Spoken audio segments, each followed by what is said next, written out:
Hello and welcome to the Beverage Terroir by Baron Mag. I hope you guys are doing okay. As you know, Baron Mag has been doing a lot of English interviews pretty much. We're heading back to Ontario, to New Brunswick. And more, as you see our newsletters, is growing. So thank you very much, everybody, to people to become member of the like Substack and baronmag.ca. Also, if you guys have seen our work, we're working a lot to do print paperback. Next issue is going to be in March. We're going to Fredericton. We're going to be there for a beer and food event also up there, maybe do a conference. And also, as you know, we like doing a lot of crazy stuff. So, as you know, Baron Mag has been doing a lot of, I call this beer and beverage. And the terroir section right now is going to be food. So, as you know, Baron Mag, we're everywhere in Ontario, and we go and try to see what's happening in the market. And one of our new partners, one of the reasons we're heading for food is Pivohub. Pivohub provides a powerful and simple software for people that want to sell their food, people that want to sell their drinks. And, I wish I could be smarter and tell you everything that I know about Pivohub, but that's why we're going to get people on the team to understand how can you use it, how can you work for it, and how can you can use it every day for your business to growth. If you have any questions, leonardo@baronmag.com. Also, you can now go to our Substack newsletter, one for the BBQ, the business of beer in Quebec, and the other one is for the interior market. That, like I said, we're almost 700 already. So today we're going to talk with Mr. Patrick McFern. He's a product owner. Product owner, yes. That's a very good title, man. So first of all, thank you for your time. Can you tell us what is your title, man? What is product owner? It's a role that involves a marriage, I guess, of the business needs and the technical development that comes with that. So we're a software first and foremost, but built on all kinds of technology. So my role is to kind of represent those complexities, but without having to push those details down to the sales team or the client. I take in any needs that are coming up. So the client needs to do X, Y, Z. I digest that and I transform it into things we can do as a development team. So I manage the team of software developers, and we make sure to execute features that are useful for our clients and that are intuitive. And so we manage the interface, how it works, and the flow between different partners that are all participating on Bevohub. So pretty much you take people's hand and just slowly take them to make sure that everything works well, pretty much. Yeah, take their wants and needs and make it kind of intuitive on the platform. So express that need. So as I was telling in the beginning, Pivohub is a company we know him for almost 10 years. We know about him, and you guys started very much with like beverages, like beer. That was your stake in the beginning here in Quebec, and now you're growing to across Canada, mostly in Ontario and Quebec. And the thing is, this can you tell us, like, if you can give us like a small intro, like a couple of minutes to see what's Pivohub and what can do for your company. Absolutely. So we recognize at the very beginning that we used the brewery as an example, but once we studied kind of how that industry is organized, we saw a huge gap in the organized part. I think it was the sales, the product is of quality and the customers are liking it, but there was a huge distance between those two worlds. Is how does the consumer get it? And then, how do you make your product kind of sold and tracked and make sure that things are running smoothly? We noticed a lot of Post-its, a lot of Excel spreadsheets, a lot of just general, you get it done. You can say boring Excel, because I remember you guys in the beginning were only boring Excels and text. I remember that. Yeah, so we didn't love that, and because we're a technology company, we wanted to try and digitize that whole flow. So one of the earliest decisions that was made about the design of Pivohub was the collaboration. We understood that, especially in the liquor side, there are restrictions legally about how the transaction can happen. You can't just sell to anyone for any reason. You need the liquor licenses. So that was a good model for us to study, a very complicated one to get started with. We could have had a simpler path with food, for instance. But we figured, hey, if we can solve this complicated problem, then I think it can adapt itself and, by taking away some of the complexity and adapting itself that way. And the multi-partner part was very important because in alcohol, and again, the distributor has to be involved to get it down to the customer, the retail locations. So we made sure to capture all those details and so that everyone can collaborate on the same platform, get the information in real time, get their own view of the world, and not stop sending each other reports and stop, missing details or not catching everything. So our main mission from the beginning was to kind of streamline and be more efficient and all collaborate in the same space. And that Pretty much simplify everything. yeah, yeah. So it's, the other way we'll say is it's relationship driven. So you have connections on Pivohub, and through that you can share information. You can have access to more features. So that's how kind of we designed the whole thing. So, and then pretty much you have two sections. So you have one for buyers, one for sellers. We have 7 sections now. We have 7 different participants. So that's kind of the fun part of Pivohub is we started with the seller, and then the seller obviously naturally extends to the buyer. But the distributor has been there since the beginning. So those 3 partners are the most classic example. But in more recent years, we've added the agent. So the agent who's selling products of someone else. And then we have the intermediary, like a franchise owner who wants to manage multiple store locations. We have certifiers like Aliments Quebec, so to certify the products of a certain producer. So more and more we can layer in these other partners and players of the industry and make sure we capture them also in the ecosystem of Pivohub. So they can all have their viewpoint of the world. They can all have their own reports, metrics, and whatever it is their involvement is. And everybody can get connected together. Everyone gets connected in one place. All right. That's the goal. So tell me, I'm a guy selling beer or selling, like food. How does it work? Or how does it start? How does it start? The first thing we do is probably just assess the needs that you have. How big is the catalog of products? Who are you selling to? In which territories? Are there any other parties involved in that? So do you have like a distribution company involved? Do you have an agent company that's selling your products to certain territories? Any import exports? We're just going to get a sense of the scope, but it can be very, very small. We work with companies that just sell in their local neighborhood to businesses that are exporting to Europe, for example. So really depends on that, which gives us an idea on how to shape it, right? So Pivohub is very malleable, has a lot of different modules. So we try and make the proper shape of those configurations. With that in mind, it's just setting up the account and then getting you rolling. So it's the uploading of the client list, the uploading of the product list, but then you're ready to go. And how long it takes to pretty much do everything, depending on the catalog, I guess. Yeah, it depends how prepared the client, the potential client is. People who are organized and have kind of information about all their products, the right images, the UPC codes, all of that. We like to say we can get you up and running in a single week. We don't want to be the type of company that takes weeks and weeks and months and then with all these setup costs. Obviously, every case can be a little different, but for a simpler case, I'd like to say we can do it in a single day.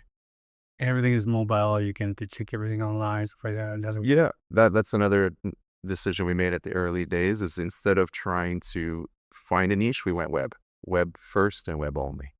In fact, that's been really interesting for us. So if you're on your phone and you're in between 2 meetings, you can still pass an order, you can approve an order, you can cancel something. Everything is available on all screen sizes. So the development team will test down to the tiniest old phone all the way to 4K television. So if you want to run your business on a television, you can. Anything with an internet connection is our target. Excellent. So can you give us like a case, pretty much like a case, pretty much like what can somebody do pretty much? Right now we're in the dashboard right now in front of it. Yeah, what I have on screen is just a dashboard. This is a quick little overview of kind of recent sales, but generally the whole thing starts with your client list. So I'll move over to the client list. The client list is where you can import any existing relationships you already have. We'll create the companies for each one of those clients. Yep. What's different on Pivohub to compare to another SaaS software is you're not in your little bubble.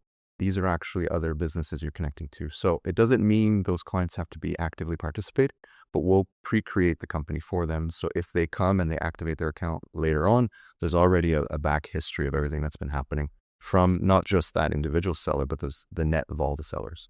So we do make the effort to make sure that the client lists are clean, and we'll join into existing accounts. We can merge accounts together if needed. But once you have your client list set up, you would organize them into groups. We advise you to kind of manage your VIP, your best sellers, buyers, versus the ones, you have to follow up with or need a little bit more white glove.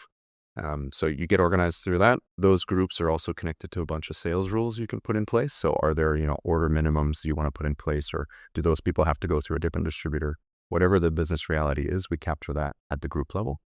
Once your catalog is ready to be sold, it's been priced, you have all your discounts, if there are any, pre-configured by a buyer, then your marketplace is technically open, and you can be the more passive type where the orders will come in through the buyers themselves coming and buying, or you can be the more active type where you have your sales team punching in orders, calling everybody. So with or without Pivohub, you're punching in those orders. And it doesn't mean the buyer has to participate right away. Obviously, there are advantages to doing so, but the seller can work kind of just this is their management tool versus the more interactive model we see, which is great, is the buyer can pass the order, you go visit them every once in a while, make sure the relationship is strong, but all of that collaboration and all that data is captured on Pivohub. It's pretty much, and people, it's easy. The idea it's always have to make it sure that it's easy, workable, and because people when people use CRM and stuff like that, it's like going to the gym. First of all, they will do it, and afterwards, they don't do it afterwards. So Yeah. how do you keep them? Like, do you gamification wise? How do you keep them to make sure that they stay there? Yeah, That's the biggest problem with CRMs. it's a great question. We obviously anything with the interface, we try and make it as simple as possible. Using all your years of experience building websites for various different reasons, we're bringing all that experience in. We understand that we're the technology provider, so we're not here to understand how to brew a beer, but we're here to help you sell, help stay organized. So we bring in that part. We aren't here to tell you how to operate, but we have best practices, obviously. So we do gamify certain modules. Example, the product catalog. We incentivize that the more information you can provide, the more information is available to the buyer. So if you want to put the SRM of a beer, you don't have to. But if you do it, it makes a more complete catalog. In the future, we have a whole bunch of features that are going to be built on the fact that we have a rich catalog of information. If you want like the technical sheet of your product to give out like a one-page document for something that someone's just bought, that makes it a lot more easy if you've taken the time to do the data entry. If it's just the name and the photo, that's fine too. So we find this balance between those that want to do the rigorous work and want to organize themselves very tight versus those that are more loose with it. We're not here to tell you how you have to operate. We just obviously provide the tools to make it as simple and straightforward as possible. How people are educated in technology wise, because I remember people have when they started with people that were there was no education. Like I remember you guys go in one by one at retailers and tell them, look, this is how it works. Yeah. You guys did an amazing work and guys teaching people how it works. So how is it right now? Is it people are more open to, like if you come into like Pivohub, are people more open to start working with something like that? Yeah, I think it's been an effort. You're right. Dude, that's a lot of human education. I got some couple calls from you guys. It was our job. Already Pivohub is a bit unique, right? So we have our responsibility to make sure that's explained, that, you're not just in like I mentioned, the little bubble. You're not just operating in a little CRM and then you can delete things and just move on. You are in an interactive system. So there are people on the other side kind of interacting with the same pieces of information. So we have kind of our responsibility to educate the user on how Pivohub works, but also we have the challenges where not everyone is very adept at using a computer or being connected to the internet all the time, or just real-time software in general, where, the changes you're making, someone else can start to see right away. So I think there's a little bit of responsibility on our side to help educate that. We make guides like the one I have on screen here to try and just explain the base concepts, and then as much as we can, even host a webinar if we have to and get everybody kind of engaged at the same time. Did you know you can do all these things, and show them the screens? We're confident that if you try the interfaces, you try the platform, it should generally go smoothly because we make everything kind of clear, as simple as possible. We even count the clicks. We want you to get to your result as fast as possible. And then the rest is really about the community itself. So with time, we've had quite a number of sellers in the same physical space. And what's nice about that is it's created and fostered a community. So the buyer is now incentivized to come because they can shop from any number of sellers at the same time in one shop. That part is really interesting, and it takes time to get there. But once you have it, it becomes a one-stop shop for them. And who wouldn't want to use something that's all in one place rather than 10 different websites, 10 different checkouts, 10 different processes? That can take time.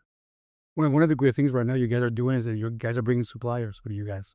That's something new. I know other people when they use the B2B interactive programs, platforms like that, they always have one niche to go on there.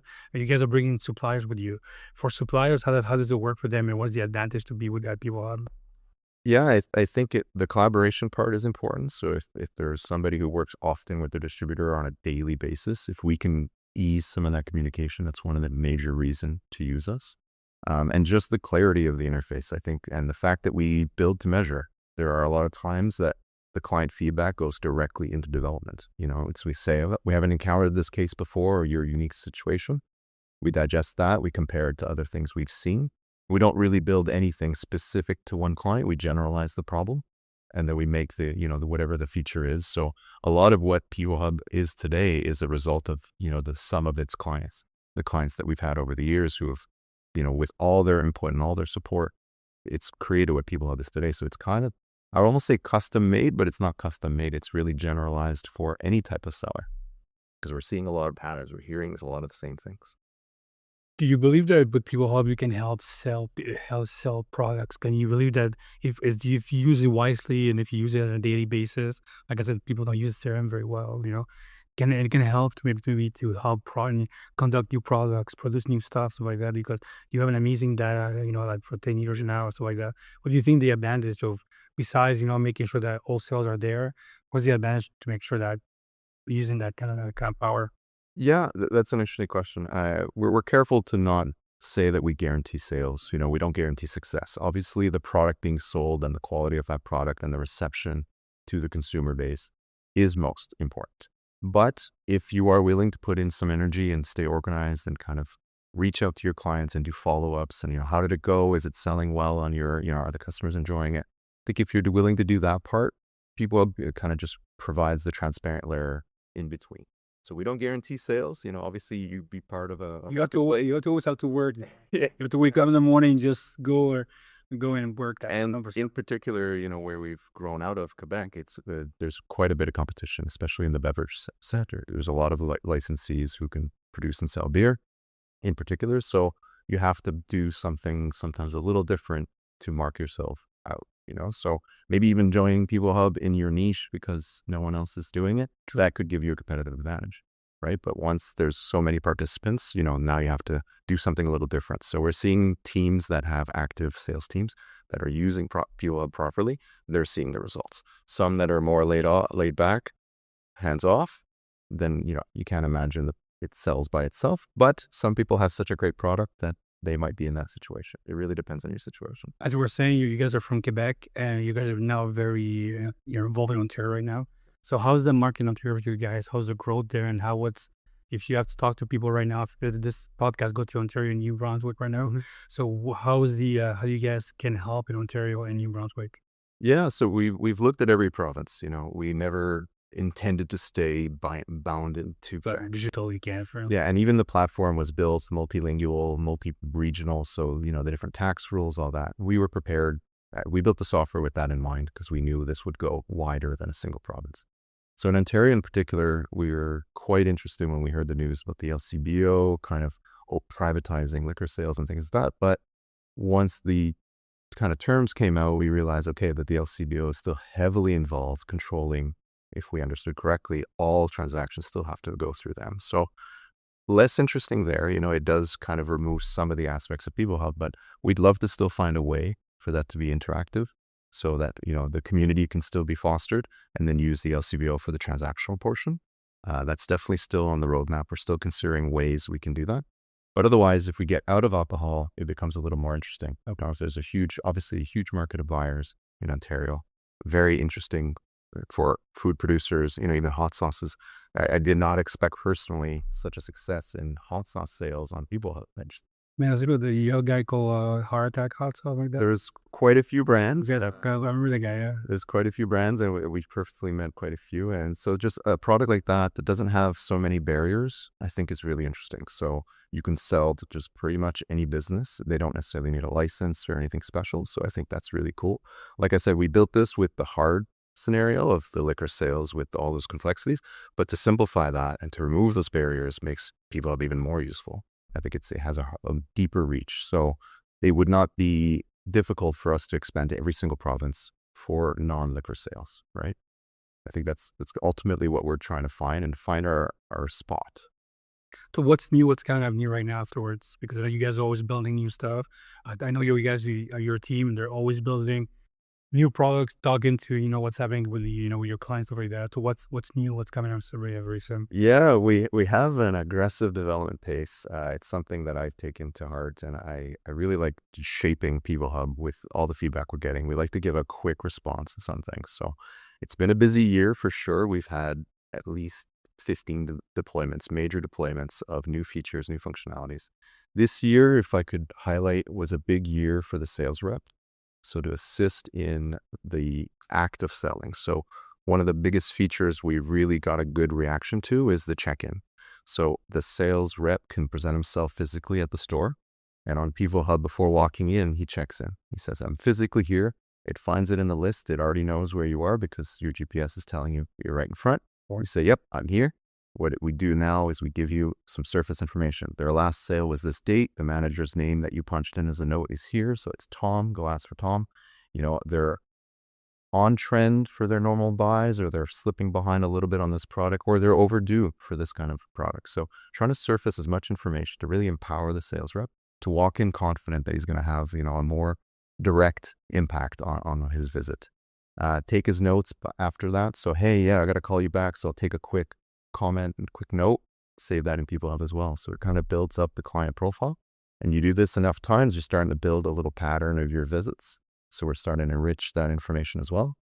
And we got a really great reaction. We have a lot of teams that are using it all the time. People are now checking in constantly. With that feature, we visited 3,300 retailers now. Yeah.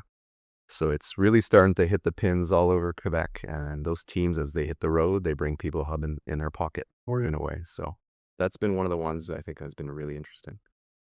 Well, excellent. Thank you, Patrick. If somebody wants to talk to you, how does it work? Send you an email, go to your good. Of course, we're going to put the link to Pivohub for sure. If somebody wants to get in contact with you and see what's next. Yeah, we have our general inbox that kind of, and we're not we're a small shop, right? We're not a massive company. We read everything. We read everything that comes in. So you can definitely reach us through like info@Pivohub. That'd be the best way. If you're just curious about the product, you can also reach out to us on social media. We're on LinkedIn, Instagram, Facebook. So any of those channels as well. Still the same team. It's not being hidden in through layers. And those comments usually make it all the way to me. And if it influences development or kind of a new potential client that we can structure for, we're always open ears. Excellent. Thank you, Patrick, for your time. For our readers, what's going to be happening in a couple of next year, we're going to get more and more information about all the features online. So you're going to see more videos about what's happening here, and Patrick's going to help us out and, you know, like to see all the, you know, how it works, stuff like that. So you'll be hearing more of Patrick. We're all going to see a couple of more videos of how it works, you know, like showcases, how does it work, everything like that. So if you have any questions, email me at leonardo@baronmag.com. And of course, welcome to Beverage Terroir. Newspapers coming up in March at New Fredericton.